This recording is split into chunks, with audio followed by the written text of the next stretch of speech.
Good morning students. आज हम BA तृतीय वर्ष के प्रथम प्रश्न पत्र के अंतर्गत मुद्रा की विभिन्न अर्थव्यवस्थाओं में क्या भूमिका है इस विषय पर अध्ययन करेंगे। आर्थिक क्षेत्र में राज्य के हस्तक्षेप की मात्रा, प्रकृति तथा आर्थिक संगठन की संरचना के अनुसार आर्थिक प्रणाली के विभिन्न स्वरूप पूंजीवादी अर्थव्यवस्था, समाजवादी अर्थव्यवस्था और नियोजित या मिश्रित अर्थव्यवस्थाओं में मुद्रा के महत्व और उनकी भूमिका का ज्ञान होना आवश्यक है।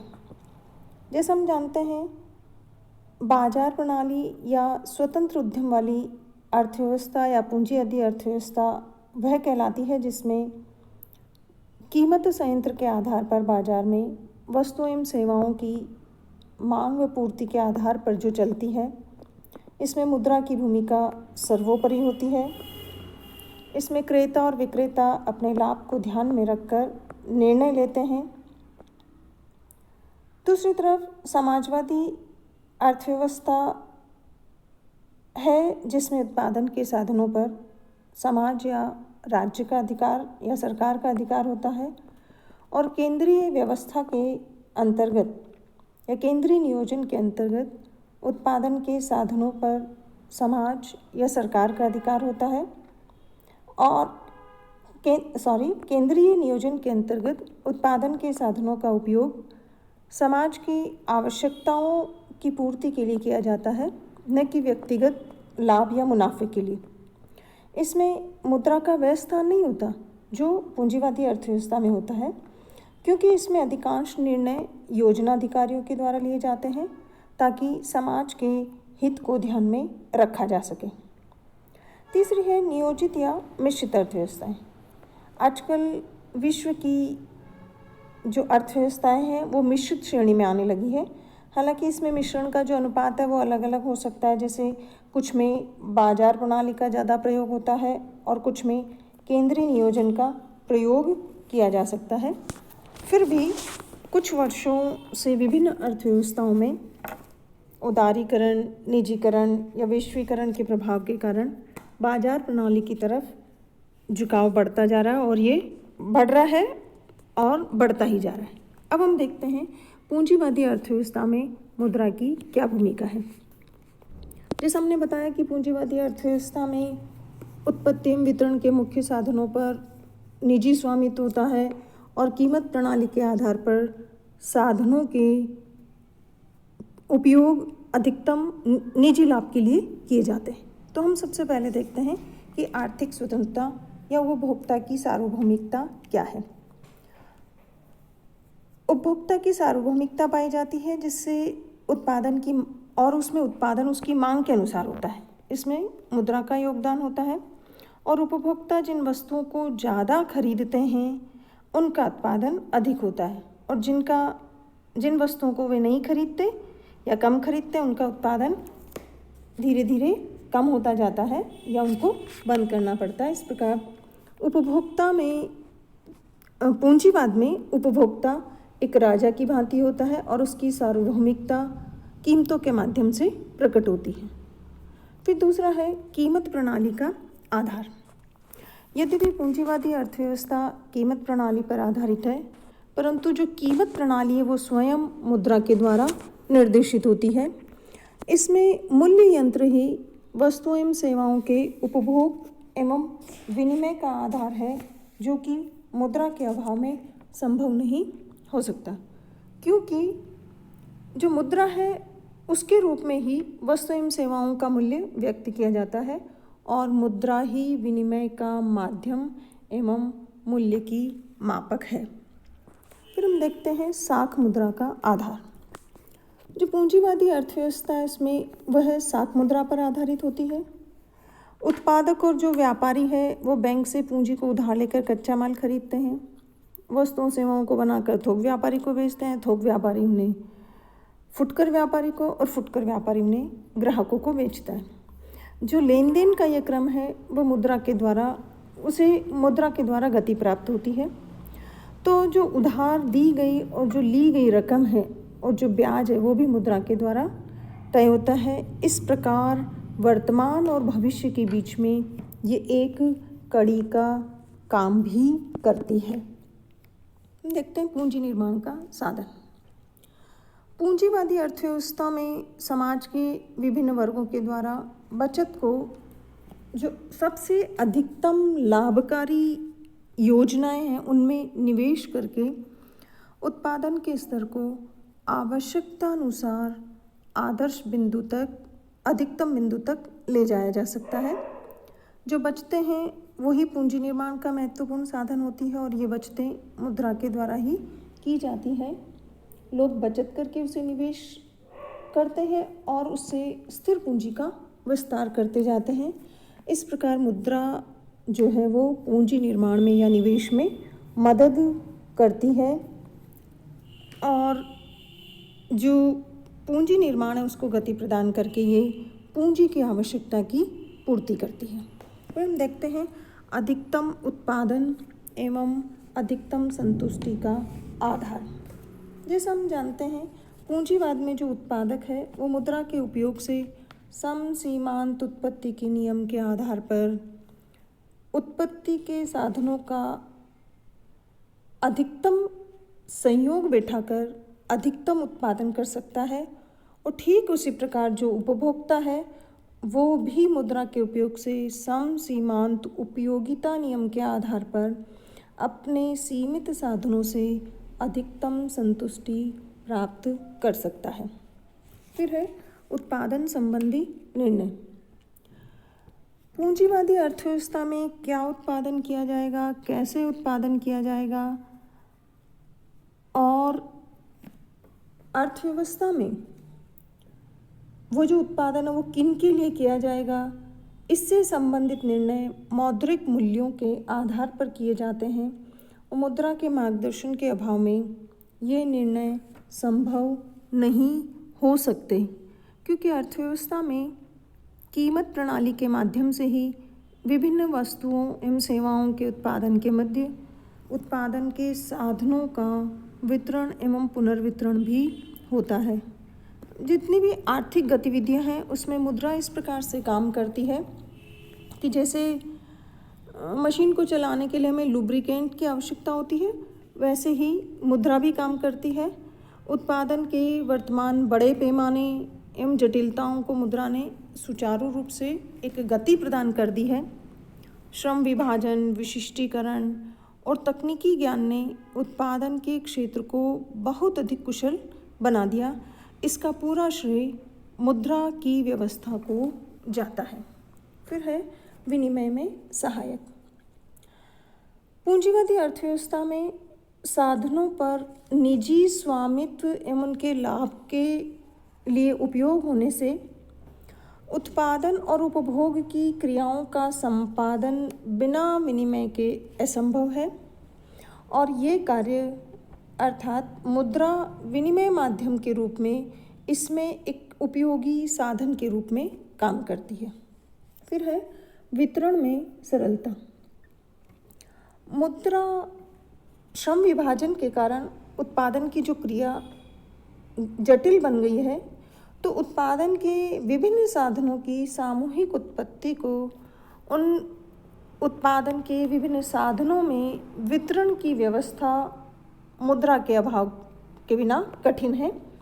तो मुद्रा के रूप में उन जितने भी उत्पादन के साधन हैं उनके साधनों का पारिश्रमिक या हिस्सा आसानी से सरलता से निर्धारित किया जा सकता है और उनको अग्रिम भुगतान भी संभव हो सकता है। इस प्रकार मुद्रा के द्वारा वितरण के क्षेत्र में उत्पादन के सभी साधनों को आवंटन करने में सहायता मिलती है।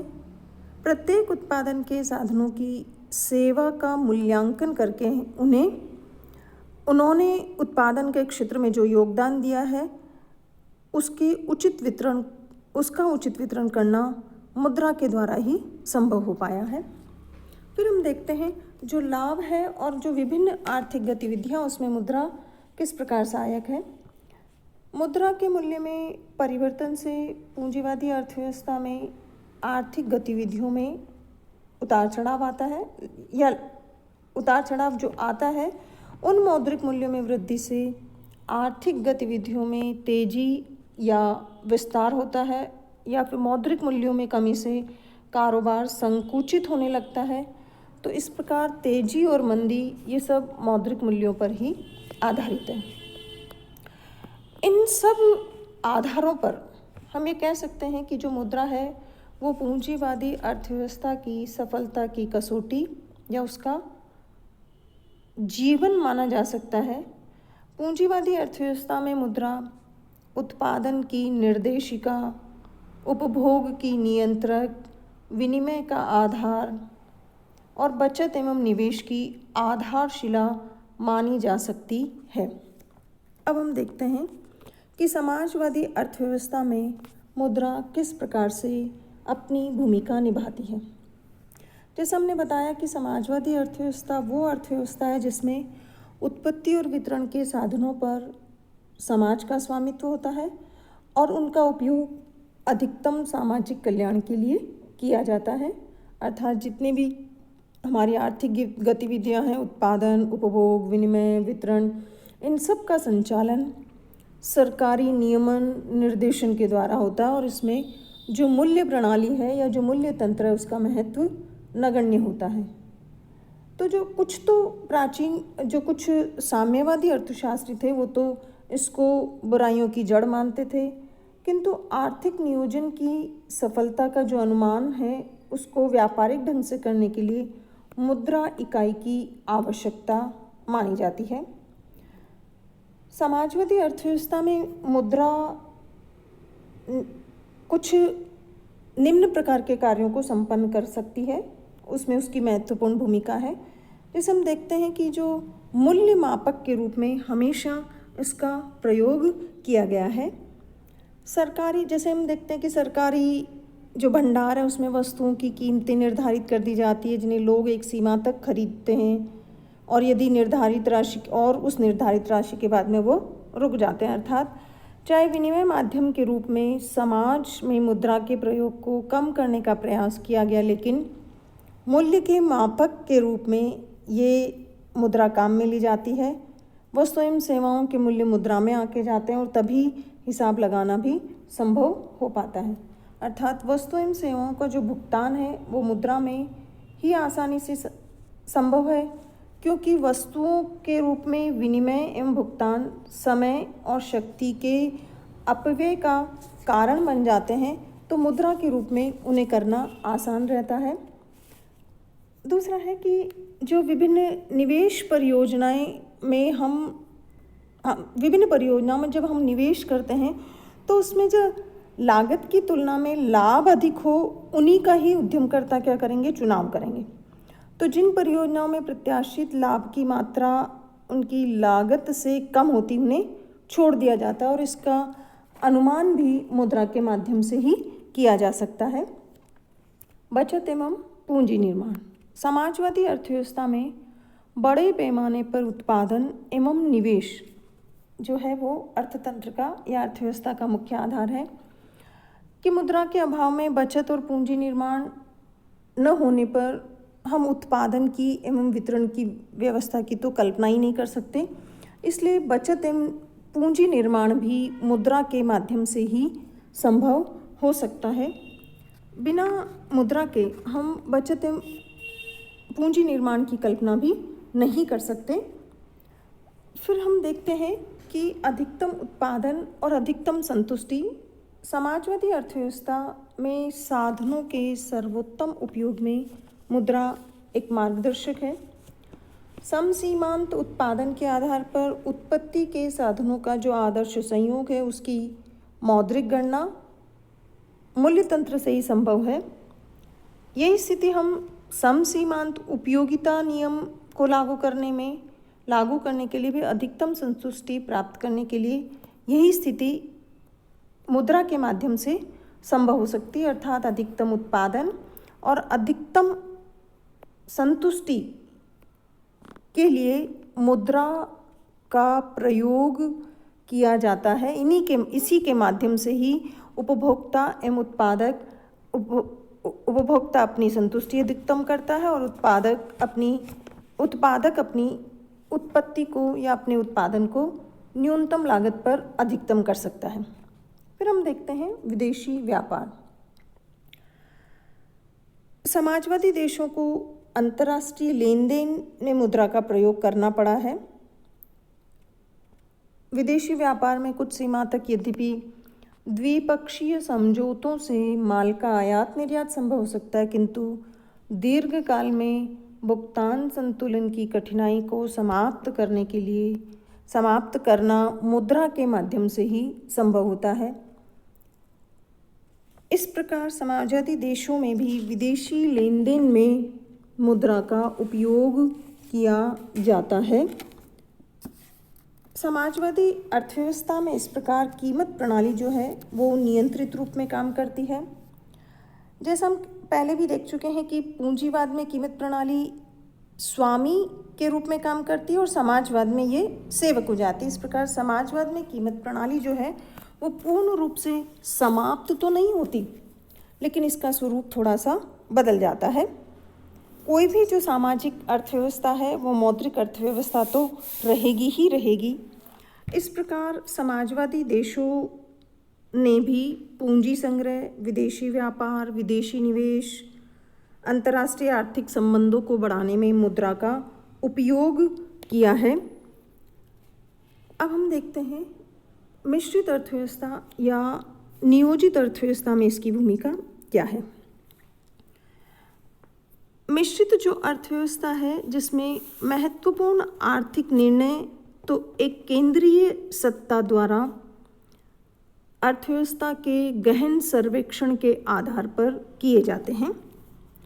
ये जो नियोजित अर्थव्यवस्था है दो रूपों में हो सकती है। एक तो है समाजवादी नियोजित अर्थव्यवस्था, अर्थात जिसमें उत्पादन के साधनों के स्वामित्व के आधार पर अर्थव्यवस्था में सार्वजनिक एवं निजी क्षेत्र दोनों एक साथ पाए जाते हों। सरकार के द्वारा आर्थिक नीति में इसके क्षेत्रों का अलग अलग निर्धारण किया जा सकता है। वस्तुओं एवं सेवाओं के बाजार स्वतंत्र एवं नियंत्रित दोनों किस्म के हो सकते हैं। स्वतंत्र बाजार में मांग एवं पूर्ति के आधार पर निर्णय लिए जाते हैं और नियंत्रित बाजार में सरकार के द्वारा कीमत नियंत्रण या राशनिंग का उपयोग किया जाता है। जैसे हमने कहा कि मिश्रित जो अर्थव्यवस्था है वो पूंजीवाद और समाजवाद दोनों के मिश्रण से बनी है, इसलिए ये काफ़ी लचीली या फ्लैक्सिबल हो सकती है। हम देखते हैं कि जो मिश्रित अर्थव्यवस्था है उसमें मुद्रा की भूमिका क्या है। मुद्रा मिश्रित अर्थव्यवस्थाओं में अपने जितने भी कार्य हैं, चाहे वो प्राथमिक, सहायक, आकस्मिक या अन्य प्रकार के जितने कार्य हैं वो सब संपादित करती है। इसकी उत्पादन, उपभोग, विनिमय, वितरण और सार्वजनिक वित्त में इसकी महत्वपूर्ण भूमिका होती है। दूसरा है कि आर्थिक विकास के लिए ये संसाधन जुटाती है। आर्थिक विकास के लिए संसाधन जुटाने अर्थात कर, बचत, उधार, घाटे की अर्थव्यवस्था आदि का सहारा लेती है। जब सरकारें तो विदेशों में अधिक मात्रा में कर्ज लेने से देश पर जब ऋणग्रस्तता बढ़ जाती है और ब्याज और मूलधन की अदायगी का भार बढ़ जाता है, तब उसके लिए निर्यात करना आवश्यक हो जाता है और ये सारे कार्य मुद्रा के द्वारा ही संपन्न किए जाते हैं। मुद्रा के बिना इन सब कार्यों का संचालन संभव नहीं हो सकता। फिर है मुद्रा का निर्देशित उपयोग। नियोजित अर्थव्यवस्था में मुद्रा के प्रवाह को वांछित दिशा में परिवर्तित करने का प्रयास किया जाता है। जैसे केंद्रीय बैंक या जो अन्य बैंकिंग संस्थाएं या जो ऋण प्रदान करने वाली संस्थाएं हैं उनका प्रयोग इस प्रकार से किया जाता है कि मुद्रा के मूल्यों में परिवर्तन जल्दी जल्दी नहीं हो और जो राज्य जो विभिन्न नीतियां बनाता है उसमें जनता का विश्वास बना रहे। इसलिए प्राथमिकताओं को निर्धारित करके उनके आधार पर ही कार्य किया जाता है जिससे कि सभी क्षेत्रों का सर्वांगीण या समुचित विकास हो सके। फिर धन के संकेंद्रण पर रोक। ऐसी अर्थव्यवस्था में समाज के विभिन्न वर्गों की आय और धन के संग्रहण या केंद्रीकरण पर भी उचित नियंत्रण रखने का प्रयास किया जाता है। और इसका उद्देश्य ये होता है कि जो देश की संपत्ति है वो कुछ व्यक्तियों के हाथों में केंद्रित नहीं हो जाए। इसलिए पूंजी नियोजन और आय संबंधी नीतियाँ इस प्रकार निर्मित की जाती है कि जो शोषण की प्रवृत्ति उसको बढ़ावा नहीं मिले और जो वितरण योजना है वो देश के अधिकांश नागरिकों को राहत पहुंचा सके। इस प्रकार जो नियोजित अर्थव्यवस्था में जो मुद्रा है वो विकास कार्यों को बढ़ावा देती है और अर्थव्यवस्थाओं में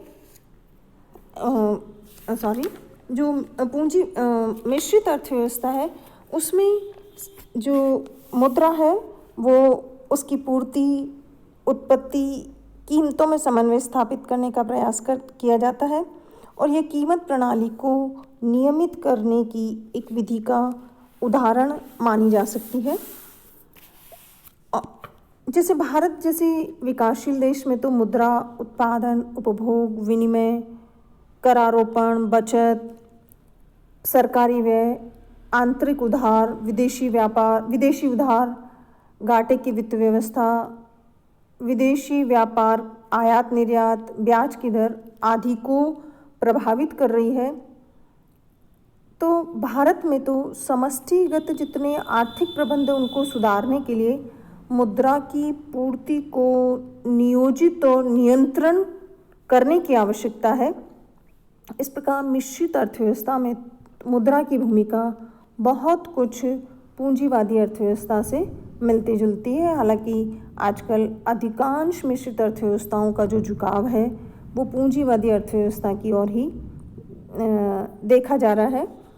जिन मिश्रित अर्थव्यवस्थाओं में केंद्रीय नियोजन नहीं होता उनमें तो आर्थिक क्रियाओं के संचालन में कीमत प्रणाली या मुद्रा की भूमिका महत्वपूर्ण होती है और देश विदेश में माल एवं पूंजी के लेन देन मुद्रा के माध्यम से संचालित होते हैं। देशी मुद्रा के साथ साथ विदेशी मुद्रा का भी अर्थव्यवस्था में योगदान होता है और सरकार मिश्रित अर्थव्यवस्था में मौद्रिक एवं साख नीति में आवश्यक परिवर्तन करके मुद्रास्फीति को नियंत्रित कर लेती है और निवेश को प्रोत्साहित करके वह आर्थिक विकास की दर को प्रभावित कर सकती है और वितरण को अधिक समान करने का प्रयास भी करती है। मिश्रित अर्थव्यवस्था में मौद्रिक नीति, राजकोषीय नीति एवं उत्पादन नीति में आवश्यक परिवर्तन करके सरकार आर्थिक विकास को बढ़ावा देती है। इसलिए ये कहना सही होगा कि मौद्रिक नीति का महत्व होता है और केवल मौद्रिक नीति का ही, लेकिन केवल मौद्रिक नीति का महत्व तो है लेकिन केवल मौद्रिक नीति का महत्व नहीं होता। इसके साथ साथ दूसरी आर्थिक नीतियों का भी प्रयोग करना पड़ता है। इस प्रकार हम देख सकते हैं कि जो मुद्रा है उसका विभिन्न अर्थव्यवस्थाओं में अर्थात पूंजीवादी, समाजवादी और मिश्रित अर्थव्यवस्थाओं में इसका महत्वपूर्ण स्थान है। पूंजीवादी अर्थव्यवस्था की अपेक्षा नियोजित अर्थव्यवस्था में मुद्रा पर अधिक नियंत्रण रखा जाता है जिससे उसके जितने दोष हैं उनका प्रादुर्भाव नहीं हो सके और प्रभावी नियंत्रण किया जा सके। धन्यवाद।